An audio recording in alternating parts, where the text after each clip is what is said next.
अगला जो सवाल है करंट अफेयर्स का, ब्रिटेन के किस प्रधानमंत्री ने अक्टूबर 2022 में 44 दिन के कार्यकाल के बाद इस्तीफा दे दिया? तो 44 दिन के टेन्योर में प्रधानमंत्री रहे हैं यूके के, नाम है लिज ट्रस। ये 20 अक्टूबर 2022 को ब्रिटेन प्रधानमंत्री पद से इस्तीफा दिया। उनके बाद 25 अक्टूबर 2022 को ऋषि सुनक, जो भारतीय मूल के आप बता रहे हो ऋषि सुनक, ये 25 अक्टूबर 2022 से वर्तमान में यूके के प्रधानमंत्री हैं। पूछ ले ऋषि सुनक किस पार्टी से आते हैं? तो ये कंजर्वेटिव पार्टी से आते हैं और ये एमपी हैं, 2015 से मेंबर ऑफ पार्लियामेंट हैं रिचमंड यॉर्क जो पार्लियामेंट क्षेत्र है वहां से। तो 44 दिन के टेन्योर का लिज ट्रस। नेक्स्ट सवाल करंट अफेयर्स का अगला सवाल है, भारतीय रेलवे ने कब तक नेट जीरो कार्बन एमिटर बनने का लक्ष्य रखा है? कार्बन का बिल्कुल उत्सर्जन जीरो कर देगा, यानी इलेक्ट्रिक ट्रेन वगैरह का ये मार्च 2023 का एक तरीके से आंसर दिया गया है। बाकी 2020 में भी इस टाइप से घोषणा हो रखी थी और हालांकि करंट अफेयर्स में मार्च 2023 में आंसर दिया गया है संसद में। इस केस में 2030 तक जो लक्ष्य रखा गया है नेट जीरो कार्बन उत्सर्जक का भारतीय रेलवे का जो टारगेट है वो 2030 है। अगला करंट अफेयर्स का सवाल आप कह सकते हो, बाकी इस टाइप से यदि सवाल था कि 2022 तक सर्वाधिक कपास का उत्पादन किस राज्य में हुआ है या फिर कपास का वर्तमान में सबसे अधिक उत्पादन का, ये भी एक करंट अफेयर्स की कैटेगरी में आता है। तो गुजरात है और उसके बाद महाराष्ट्र। गुजरात में हाईएस्ट कॉटन प्रोडक्शन हुआ है 2022 तक या फिर 2022 में, उसके बाद महाराष्ट्र में हुआ है, फिर तीसरे स्थान पर तेलंगाना में। तो याद रखना कपास उत्पादन में प्रथम राज्य गुजरात है। अब मैं आपको बता देता हूं प्रमुख फसल और उसके उत्पादन में प्रथम राज्य कौन से, ये सभी फैक्ट हैं आने वाले सेट के लिए इंपॉर्टेंट है। जैसे गेहूं उत्पादन में प्रथम राज्य है उत्तर प्रदेश, ठीक है। ज्वार में महाराष्ट्र है, गेहूं में सभी को पता उत्तर प्रदेश, और बाजरा जिसे आप मिलेट्स बोलते हो जो बड़ा धान होता है, मिलेट्स बाजरा में है राजस्थान। मक्का में है कर्नाटक, ठीक है, का से कर्नाटक है। ज्वार में महाराष्ट्र, ज्वार महार, ज्वार से महार हो जाएगा। रागी में याद रखिएगा कर्नाटक है, रागी में कर्नाटक। कर्नाटक आपको पता है एक संगीत भी है, कर्नाटक संगीत है, जैसे हिंदुस्तानी शास्त्रीय संगीत है उसी प्रकार साउथ में कर्नाटक संगीत है। तो कर्नाटक संगीत है, राग होती है संगीत में, तो रागी कर्नाटक है। छोटा मिलेट्स है, छोटा मिलेट्स आपको छोटे छोटे पहाड़ों में उत्तराखंड जो छोटा मिलेट्स है, बाजरा जैसे एक बड़ा मिलेट्स में आता है। और मिलेट्स हैं बहुत ज़्यादा फायदेमंद होते हैं हेल्थ के लिए, चावल से गेहूं से अच्छे होते हैं, मिलेट्स हैं महंगे होते हैं। तूर दाल है ये मध्य प्रदेश की। अब दालें ज़्यादातर ग्राम भी दाल है, तूर भी दाल है, दालें मैक्सिमम है वो मध्य प्रदेश टॉप रहता है। मूंग की बात करें, मूंग दाल है ये राजस्थान इस पर टॉप है, मूंग में राजस्थान है। मूंगफली में गुजरात है, जिस प्रकार आपने देखा कपास में गुजरात है तो मूंगफली में गुजरात है टॉप पर। अब कैस्टर सीड की बात करें तो कैस्टर सीड में भी गुजरात है। तिल में पश्चिम बंगाल, याद रखना इंपॉर्टेंट है, तिल में पश्चिम बंगाल। सूरजमुखी में कर्नाटक, सूरज है वो कर्नाटक है, तिल पश्चिम बंगाल। घना उत्तर प्रदेश पूछा जाता है। जूट में भी पश्चिम बंगाल, तिल जूट, तिल को एकजुट करो पश्चिम बंगाल में जाकर। चाय में असम सभी को पता है, कॉफी में कर्नाटक टॉप पर है, कॉफी करना। और तंबाकू में पश्चिम बंगाल, ये याद रख लो भाई, पश्चिम बंगाल के तीन, तंबाकू में पश्चिम बंगाल, जूट में पश्चिम बंगाल और तिल में पश्चिम बंगाल। तो तिल जूट तंबाकू पश्चिम बंगाल। खाद्यान्न में जो खाद्यान्न है उसमें है उत्तर प्रदेश। नेक्स्ट वाले यहाँ पर पैराशूटिंग में मेजर ध्यानचंद खेल रत्न पुरस्कार 2021 किसने जीता है? तो 2021 का स्पोर्ट अवार्ड यहाँ पर पूछ लिया, न कि 2022 का। तो ये भी करंट अफेयर्स है। तो इस प्रकार 5 करंट अफेयर्स के सवाल, क्योंकि आज 25 सवाल मिल गए हैं तो 5 यहाँ पर करंट अफेयर्स के लगभग सवाल देखने को मिले हैं। पैराशूटिंग में मेजर ध्यानचंद खेल रत्न अवार्ड है, ये जो सबसे हाईएस्ट खेल का अवार्ड रहता है मेजर ध्यानचंद खेल रत्न अवार्ड है, जो राजीव गांधी का नाम चेंज किया गया। तो अवनी लेखरा है, इनको दिया गया है पैराशूटिंग में। आपको बता दूं अवनी लेखरा टोक्यो ओलंपिक 2022 में 10 meter air rifle standing event में गोल्ड और 50 मीटर राइफल 3 पोजीशन इवेंट में ब्रॉन्ज मेडल जीता है पैरा ओलंपिक।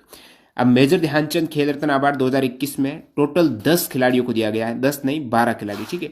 तो 12 खिलाड़ियों को जो मेजर ध्यानचंद खेल रत्न अवार्ड मिला है, ये एक आप नजर में देख लीजिएगा। नीरज चोपड़ा को मिला है एथलेटिक्स में, रवि कुमार को रेसलिंग में, लवलीना बोरगोहेन बॉक्सिंग में, श्रीजेश पीआर को हॉकी में, Avani Lekhara para shooting, Sumit Antil para athletics है, प्रमोद भगत पैरा बैडमिंटन है, कृष्ण नागर पैरा बैडमिंटन, मनीष नरवाल को मिला है पैराशूटिंग में, मिथाली राज को क्रिकेट में और सुनील छेत्री को फुटबॉल में मिला है। तो इन 12 प्लेयर्स को मिला है मनप्रीत सिंह सहित हॉकी में, इनको ये राजीव गांधी नहीं मेजर ध्यानचंद खेल रत्न अवार्ड मिला है। बाकी आपको आने वाले सेट के लिए याद रखे जाना है 2022 में जो स्पोर्ट अवार्ड दिए गए हैं, तो 2022 में एक मात्र को दिया गया है मेजर ध्यानचंद खेल रत्न अवार्ड, वो है शरद कमल अचंता को दिया गया, ये टेबल टेनिस के खिलाड़ी हैं। शरत कमल को दिया गया 2022 में मेजर ध्यानचंद खेल रत्न। अर्जुन अवार्ड आपको पूछ ले कितने खिलाड़ियों को मिला है 2022 में? 2022 में अर्जुन अवार्ड मिला है 25 खिलाड़ियों को। इसी प्रकार अदर आप स्पोर्ट अवार्ड देखेंगे 2022 में, ये पीडीएफ में भी देख लेना। अदर स्पोर्ट अवार्ड में द्रोणाचार्य अवार्ड का पूछ लिया जाता है। इसमें भी 2 कैटेगरी है, एक है लाइफ टाइम, एक है रेगुलर। रेगुलर कैटेगरी में द्रोणाचार्य आप देखेंगे तो जीवन जोत सिंह तेजा आर्चरी में, मोहम्मद अली कुमार बॉक्सिंग, और सुमा सिद्धार्थ सिरूर है पैराशूटिंग, सुजीत मान को रेसलिंग में लिया है। ये हैं द्रोणाचार्य अवार्ड जो कोच रहते हैं ना खिलाड़ी को, उनको। लाइफ टाइम कैटेगरी में द्रोणाचार्य अवार्ड 2022 में दिनेश जवाहरलाल को क्रिकेट में मिला है, इंपॉर्टेंट है। श्री बिमल प्रफुल्ला घोष को फुटबॉल में, राज सिंह को रेसलिंग में।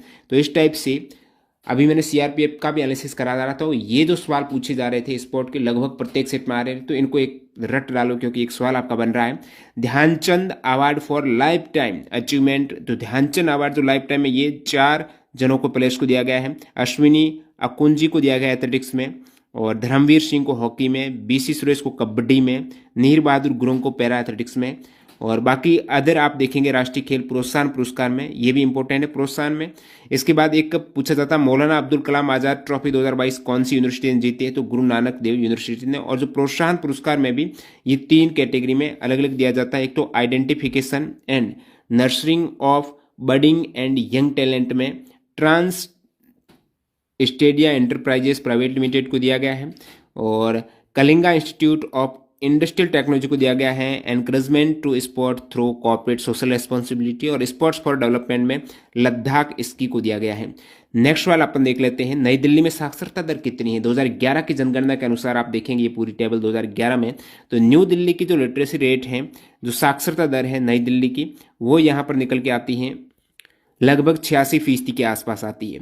सबसे अधिक केरल की है 93.91, तो लक्षद्वीप की है 92.28 है। सेकेंड हाईएस्ट है वो लक्षद्वीप की है, लगभग 92% है। और सेकेंड हाईएस्ट किस स्टेट की जो साक्षरता दर है वो मिजोरम की है, 91.58 है।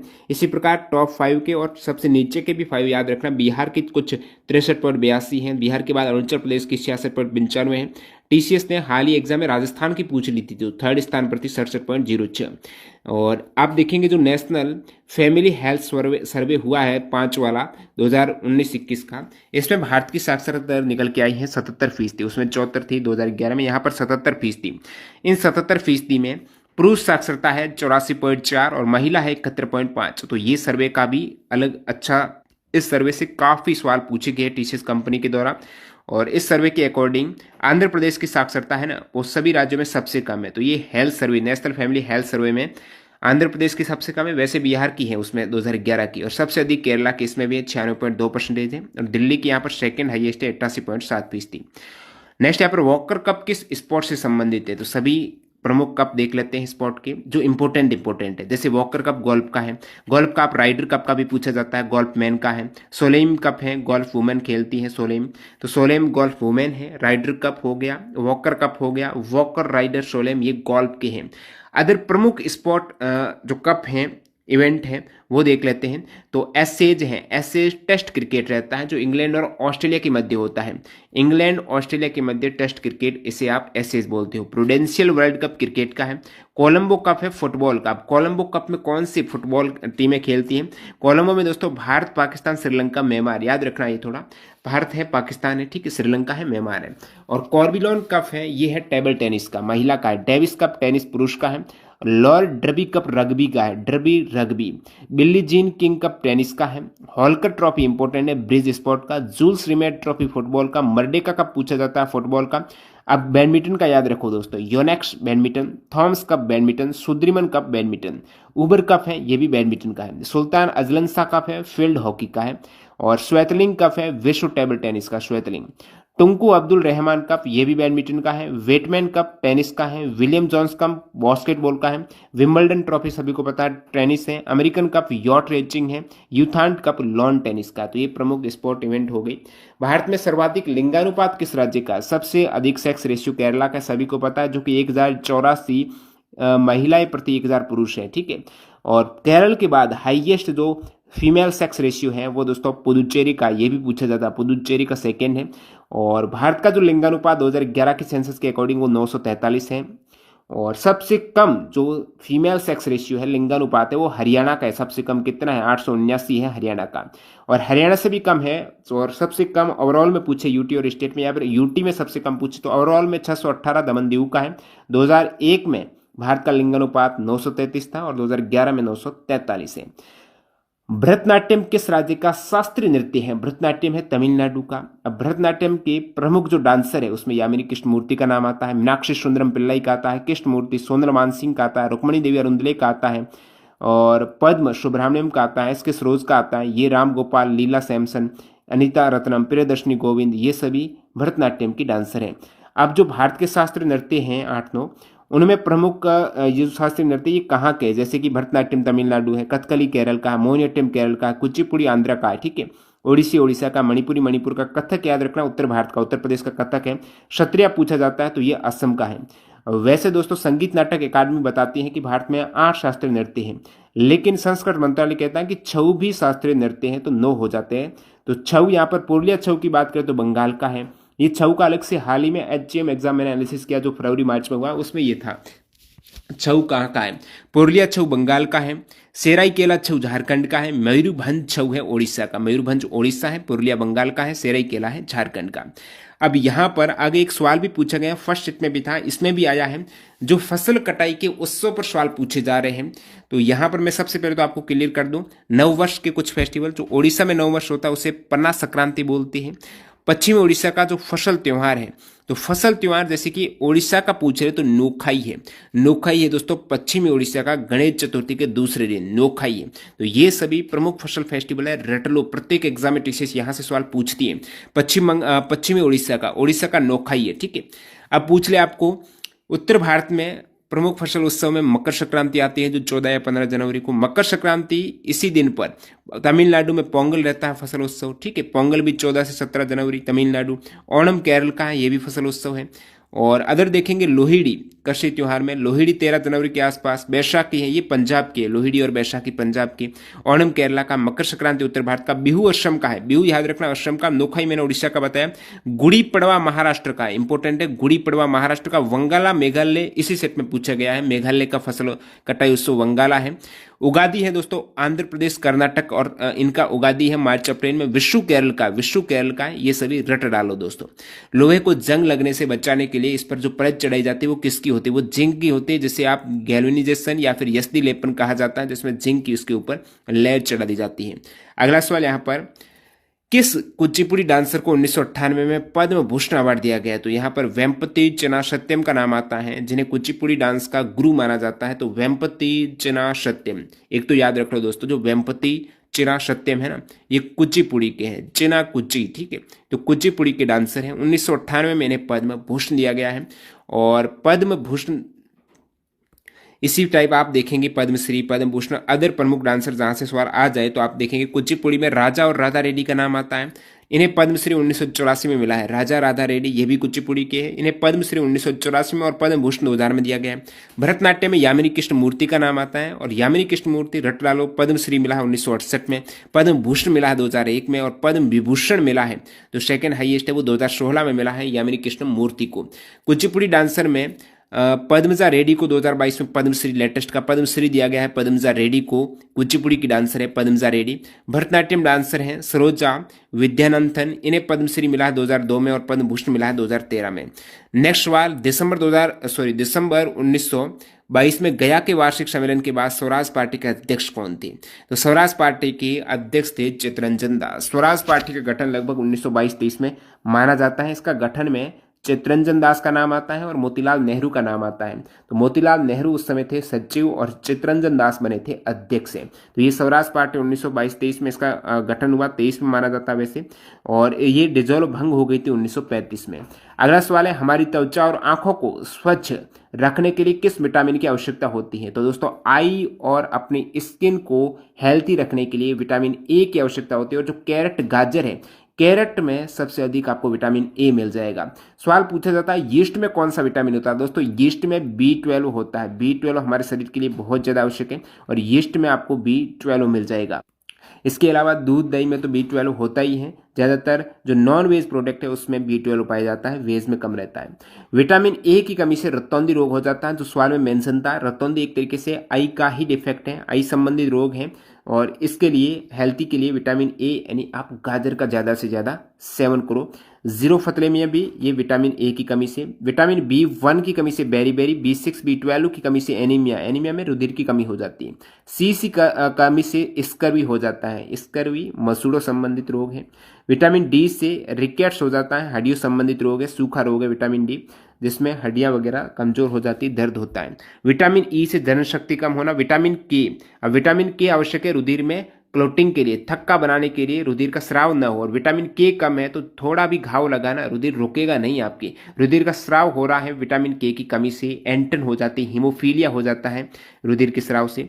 विटामिन B3 से त्वचा पदार्थ, B7 से लकवा हो जाता है। इसी प्रकार विटामिन के केमिकल नाम भी आपको पता होना चाहिए। ए को रेटिनॉल, बी को थाइमिन, B2 को riboflavin, B3 niacin, B5 pantothenic, B6 pyridoxine है, B7 बायोटिन है, B9 फोलिक एसिड है, B12 कोबालमीन है, एस्कॉर्बिक एसिड विटामिन सी को कहा जाता है एस्कॉर्बिक है, vitamin D calciferol, tocopherol vitamin E है। तो ये सभी आपको याद रखने हैं। दिल्ली सल्तनत के किस शासक ने चांदी का टंका और तांबे के जीतल के सिक्कों को परिचित किया? अभी हाल ही में मैं HGM एग्जाम होने के बाद आंसर की के बाद ये सवाल करा रहा था, उसमें आपकी सवाल अलग पूछा गया था, उसमें मैंने एक्स्ट्रा फैक्टर बताया। सवाल उसमें यह था कि दिल्ली सल्तनत की शासक इल्तुतमिश ने चांदी का टक्का और किस धातु के जीतल के सिक्कों का निर्माण कराया, और फिर घुमा के एक और शेप में किसका टक्का था, किस धातु का, और किस धातु के जीतल के सिक्के थे। एक तो ये आपको याद रखना, जो सवाल में ऑलरेडी मेंशन है, जो टंका था ना वो चांदी का था, टंका था वो सिल्वर का था, और जीतल था तल तांबे का था, जीतल तांबे का, टंका चांदी का, और निर्माण करवाया है इल्तुतमिश ने। तो इल्तुतमिश है ये तुर्क सुल्तान, शुद्ध अरबी सिक्के इन्होंने चलाए थे। टंका और जीतल की बात करें तो टंका का सिक्का है ना वो 48 जीतल के बराबर था, ठीक है। इसी प्रकार बात करूं, एक शशगनी सिक्का चलाया गया था। तो शशगनी ये जो कौन सी धातु का पूछ ले ना, शशगनी ये चांदी की धातु का है, और फिरोज तुगलक ने शशगनी सिक्का, फिरोज तुगलक चांदी का। नेक्स्ट है पट्टाडकल के जैन मंदिर किसने बनाए? पट्टाडकल के जैन मंदिर हैं, ये किसने बनाए? तो ये मंदिर दोस्तों बनाए गए हैं चालुक्य वंश के द्वारा। तो पट्टदकल का अर्थ होता है राज्याभिषेक का पत्थर है। ये है कहाँ पर पट्टदकल के जैन मंदिर? तो ये कर्नाटक में आपको मिलेंगे। पट्टदकल बागलकोट जिले में कर्नाटक में है। इसी प्रकार जो पट्टदकल के जैन मंदिर है और विरूपाक्ष मंदिर है, विरूपाक्ष मंदिर भी चालुक्यों द्वारा निर्मित है, और पट्टदकल के जैन मंदिर भी चालुक्य। तो ये मंदिर चालुक्य, विरूपाक्ष मंदिर चालुक्य, नेलाईपार मंदिर पांड्यों के द्वारा। तो कुछ मंदिर की बात हो रही है, तो इससे पहले सेट में भी बता चुका हूँ। जो चोल मंदिर हैं आपको तंजावुर में बृहदेश्वर में मिलेगा, और ऐरावतेश्वर का चोल टेम्पल है, गंगई कोंडा का चोलापुरम मंदिर है, ये सभी चोल टेम्पल है, और नेलाईपार मंदिर ही पांड्यों के द्वारा है। तो तंजावुर में जो बृहदेश्वर मंदिर है ये चोल के द्वारा, गंगई कोंडा वाला मंदिर भी चोल के द्वारा, ऐरावतेश्वर मंदिर है ये भी तमिलनाडु में है, जो दारासुरम का मंदिर आप कह सकते हो, 12वीं शताब्दी में राजा राज चोल द्वितीय के द्वारा निर्मित है। नेक्स्ट सवाल है जोवियन ग्रह कौन सा है? ग्रह दो प्रकार के, आप एक स्थलीय ग्रह कहेंगे, एक जोवियन ग्रह कहेंगे। तो प्लानेट का, ग्रह उपग्रह का, क्षुद्र ग्रह, इनका एक अलग से वीडियो डाला हुआ 1 घंटे का है, उनसे बाहर किसी भी एग्जाम में नहीं जाता, पूरा एनसीईआरटी उसमें निचोड़ था। तो आप planet top training GK search करना, पीडीएफ भी टेलीग्राम पर अवेलेबल है, उसको देखना, वेरी फ्रूटफुल आपको कंटेंट मिलेगा। स्थलीय ग्रह, जैसे कि स्थलीय ग्रह होता है पृथ्वी जैसा, जोवियन ग्रह का मतलब है जुपिटर जैसा, बृहस्पति जैसा, जोवियन ग्रह जुपिटर। अब आप ग्रहों का क्रम देखेंगे ना, तो यहां पर आपको सबसे पहले ये मैं बता देता हूं ताकि आपकी कंफ्यूज न हो कौन से स्थलीय हैं कौन से जोवियन हैं। तो ये वाले क्रम, सूर्य से दूरी के बढ़ते क्रम में आप ग्रहों को एडजस्ट करेंगे। तो ये सबसे पहले EVM मशीन आप डाल देंगे, इधर आप कर देंगे SUN लास्ट में सन, सूर्य का है ना लास्ट में सन, बीच में आप मजे करेंगे। तो ये कुछ इस टाइप से मेरी ट्रिक है, बाकी आप अपने अकॉर्डिंग सभी को पता होगा कि सूर्य की दूरी के क्रम में सबसे नजदीक है M यानी मरकरी, उसके बाद वीनस है, फिर अर्थ है, उसके बाद मंगल है। तो ये आंतरिक ग्रह आपको देखने को मिल रहे हैं। तो ये 4 ग्रह हैं, इसे आप स्थलीय ग्रह बोलते हो। और जुपिटर, शनि, अरुण, वरुण, ये 4 ग्रह हैं, इसे आप जोवियन ग्रह बोलते हो, ठीक है। इसे आप गैसी ग्रह भी बोल सकते हो। तो अब आपके क्लियर हो गया है कि जोवियन ग्रह है जो बृहस्पति के बाद की है, आपको देखने को मिलेंगे, जिसमें SUN और आपने बीच में मजे किए तो MJ, तो जे के यानी जुपिटर, सैटर्न, यूरेनस, नेपच्यून है। जे के बाद की ग्रह हैं वो जोवियन है और पृथ्वी जैसे हैं पहले वाले 4 ग्रह। आंतरिक ग्रह भी जो मैंने बता दिए हैं, सूर्य के निकट वाले 4 ग्रह हैं। क्षुद्र ग्रह कौन से हैं, तो जो आपने बीच में मजे किए हैं ना, तो M और J के मध्य क्षुद्र ग्रह है। भारी गैसीय या फिर बाह्यतम ग्रह, भारी ग्रह है, गैसीय ग्रह है, ठंडे ग्रह तो जुपिटर, शनि, अरुण, वरुण है। हमारे सौर मंडल में ये 4 गैसीय ग्रह हैं। तो नेक्स्ट यहाँ पर बाकी आपको बोना ग्रह पूछ ले तो यम बोना ग्रह है, जो प्लूटो अभी नहीं है। एरीज है, सीरीज है, ये बोना ग्रह के अंतर्गत आ जाते हैं। अगला बाकी आपको ये पूरी टेबल है देख लेना है, कौन से ग्रह, जैसे कि द्रव्यमान के बढ़ते क्रम में ग्रह कौन से हैं, आकार में बढ़ते क्रम में ग्रह कौन से हैं, पृथ्वी से दूरी के बढ़ते क्रम में ग्रह कौन से हैं। तो ये पूरी टेबल, जैसे सूर्य का वाला तो हो ही गया है। द्रव्यमान आप देखेंगे तो लास्ट वाले कुछ भारी ग्रह आपको लगते हैं। तो सबसे भारी ग्रह है बृहस्पति है।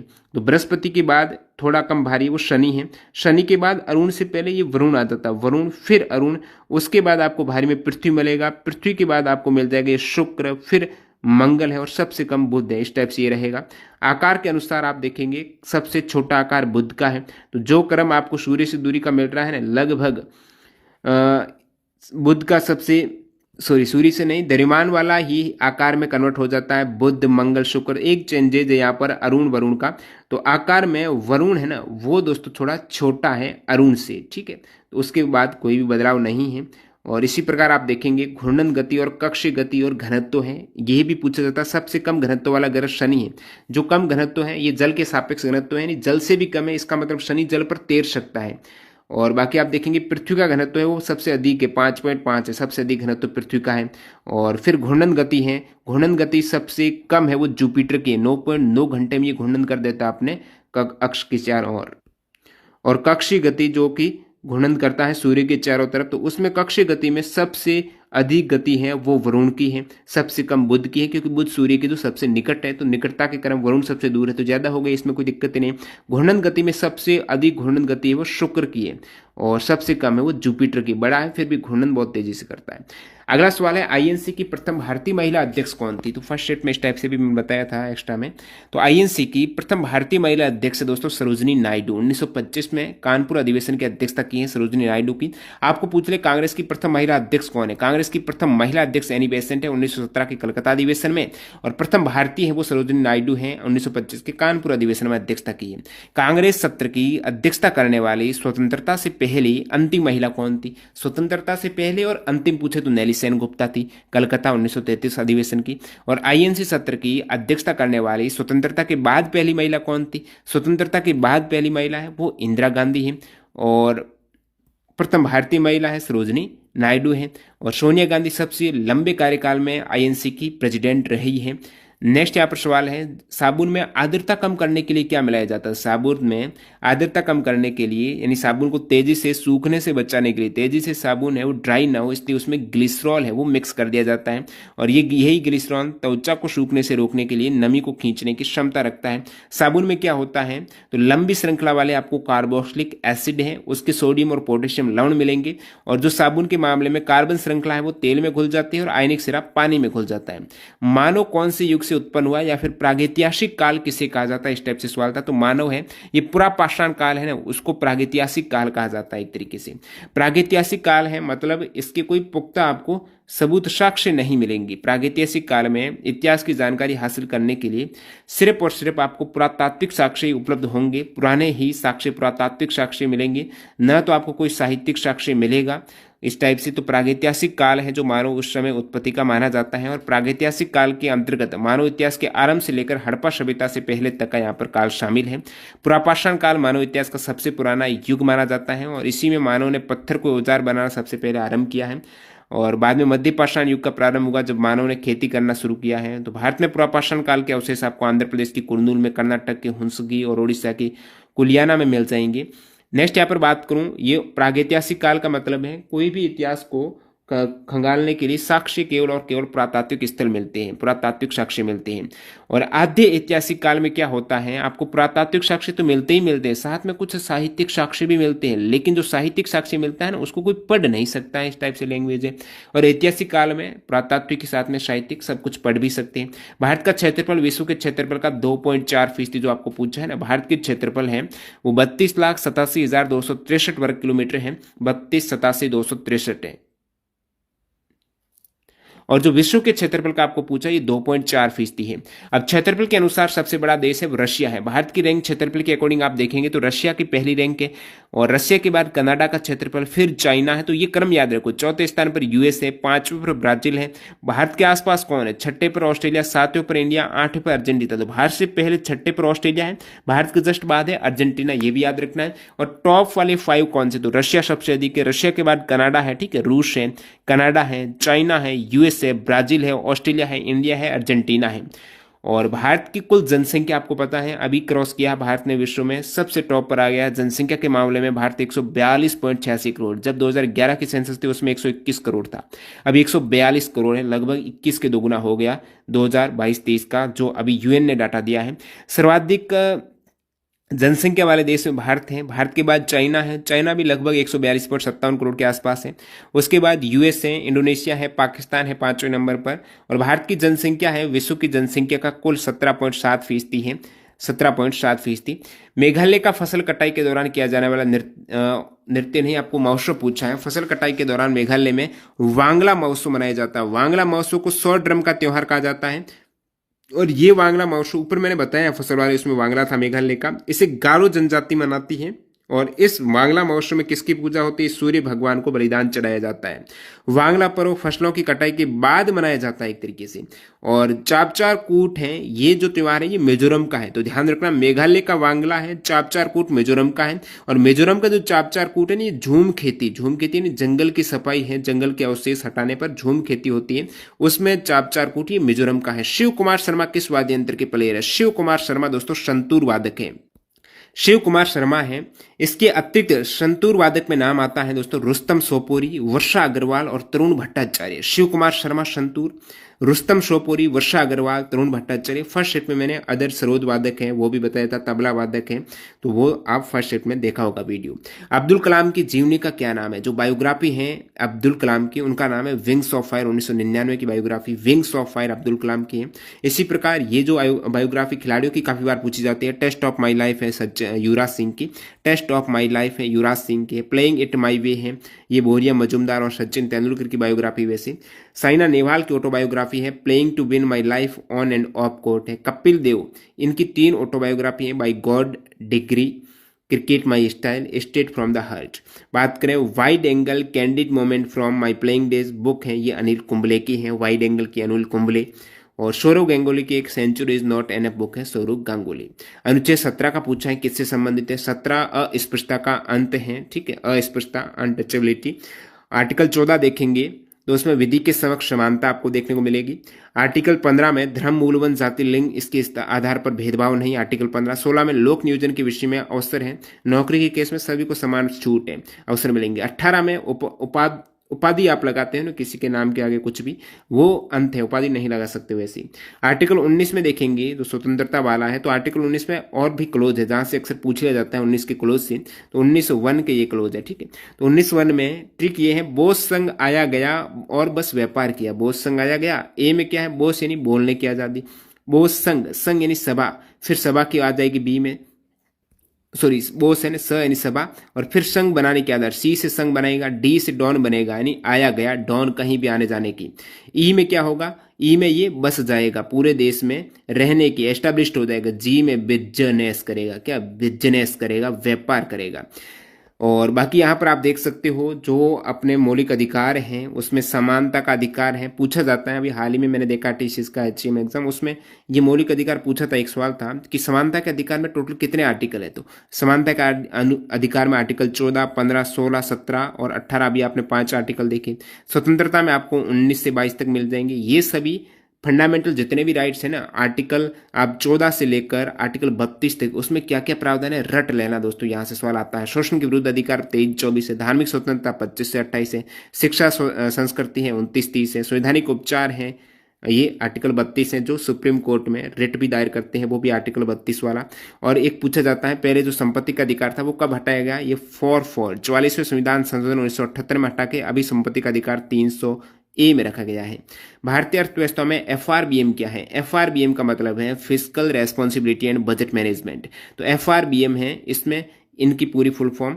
एफआरबीएम एक्ट ये पूरा लागू हुआ एक तरीके से 2003 में, और वैसे ही पारित हुआ था एफआरबीएम बिल है संसद में 2000 में अटल बिहारी वाजपेयी सरकार द्वारा। इस टाइप में आपने पूरे एग्जैक्ट 25 सवाल मिले हैं।